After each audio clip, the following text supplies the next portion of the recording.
इसकी भी बड़ी प्यारी स्टोरी है, इसकी भी बड़ी प्यारी स्टोरी है। चलो बता देता हूँ तुम्हें। हुआ क्या था, हमारे टाइम जब मैंने दिया, ऑब्वियसली तब जेईई मेन नहीं था।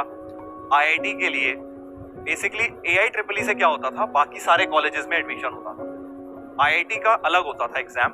अब तो जैसे क्या होता है, जेईई मेन से ही बाकी कॉलेजेस का भी एडमिशन हो जाता है, राइट? बाकी कॉलेजेस का भी एडमिशन हो जाता है जेईई मेन से। अब ऐसा हो जाता है, पहले 2012 या उससे पहले बाकी कॉलेजेस का एक अलग एग्जाम होता था AIEEE, और आईआईटी का अपना अलग ही होता था, दोनों एग्जाम, राइट?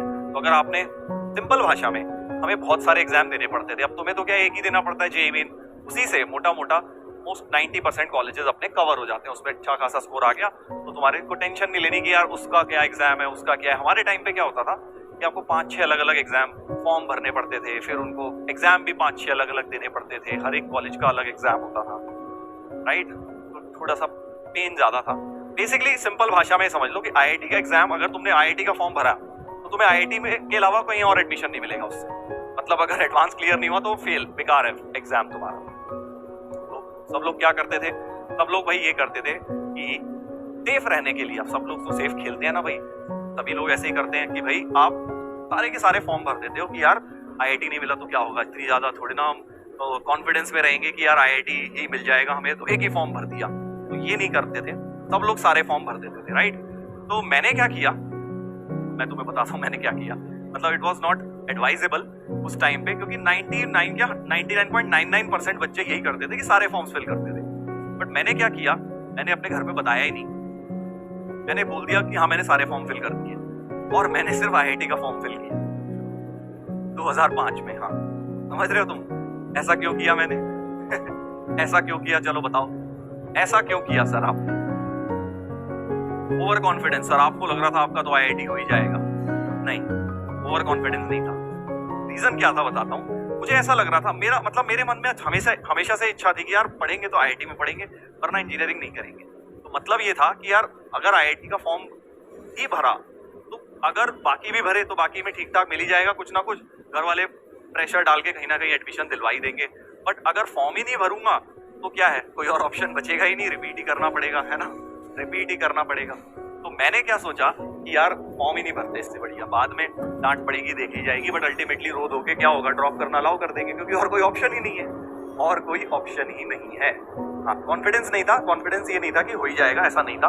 बट मुझे ये था कि यार अगर और फॉर्म भर दूंगा तो अगर नहीं हुआ तो पक्का नॉन आईआईटीएन बनूंगा और कहीं और मुझे जाना पड़ेगा, ये मेरे दिमाग में था।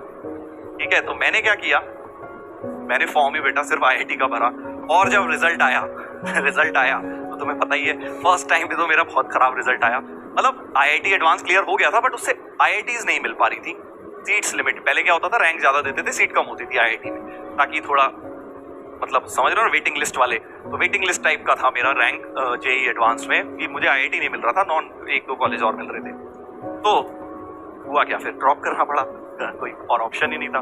घर वाले भी बेचारे कुछ नहीं कह पाए, है ना? थोड़ा बहुत डांटा कि भाई ये क्या कर दिया तुमने दूसरे कॉलेजेस का एग्जाम ही नहीं भरा, ये क्यों, ऐसा क्यों, ये वो दुनिया भर की बातें सुनाई। बट क्या, उससे फर्क थोड़ी पड़ा। 1-2 महीने बाद फिर ड्रॉप कर लिया मैंने, और फिर तुम्हें बताइए ड्रॉप करने के बाद क्या हुआ। हाँ, ड्रॉप करने के बाद क्या हुआ समझ गए? पहली बार में क्या रैंक आई थी? हाँ, पहली बार की रैंक भी बता देता हूँ।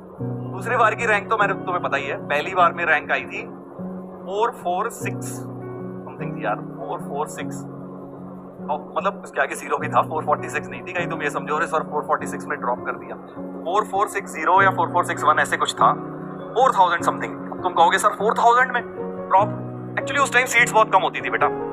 तो जो लोग रोते हैं ना आजकल कि यार अरे सर आपके टाइम पे कंपटीशन कम था, हमारे टाइम पे सर हमें पता है कंपटीशन बहुत ज्यादा है। तो मेरे भाई उस टाइम आईआईटी में सीट 2500 होती थी, समझे? 2500-3000 के बाद मिलता ही नहीं था आईआईटी।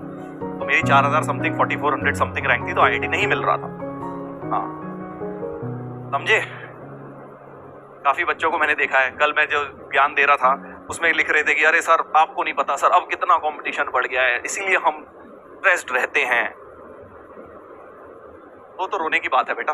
हर समय जब आप रहते हो ना, आपको तभी ज्यादा लगता है। अभी आप दे रहे हो, अभी तुम्हें लग रहा है बहुत ज्यादा था, अभी 10 साल बाद क्या होगा, तो वो देंगे और भी ज्यादा हो जाएगा। वो तो उस समय के हिसाब से तो मुश्किल ही होती है चीज, उस समय के हिसाब से टफ ही होती है, राइट? हाँ, तो 4461 रैंक थी, बट आईआईटीज नहीं मिलते थे उस टाइम उसमें, समझे। तो ये मेरी कहानी तो मुझे याद आ गई बेटा AIEEE 2011 देखकर कि भाई AIEEE का एग्जाम दिया नहीं था मैंने पहली